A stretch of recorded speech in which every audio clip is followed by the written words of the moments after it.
Anda pentingkan riadah dan kesihatan untuk anak-anak.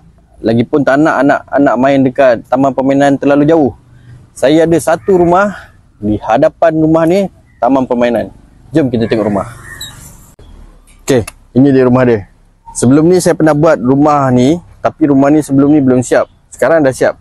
Macam biasa, macam yang saya janjikan, rumah siap bersuai je, saya akan review. Kalau nak tengok dalam rumah, kita tengok rumah.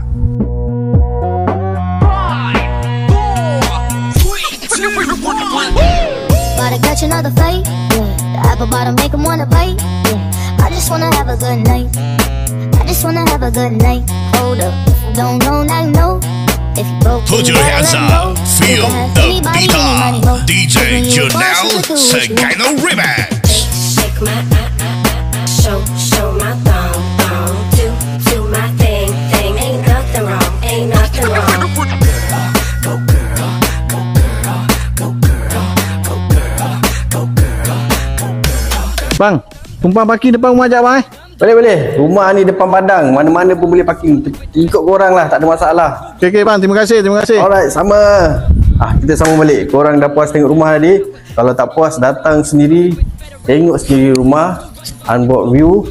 Rumah dah siap bersuai. Nak cari rumah kos rendah dah susah.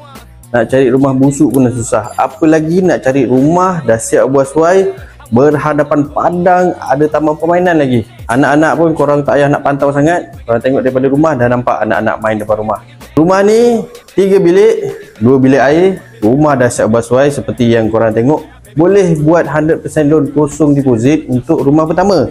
Kalau nak invest untuk rumah kedua, nak sewakan pun sangat bagus sebab lokasi dia sangat dekat dengan sekolah, sangat dekat dengan kemudahan awam.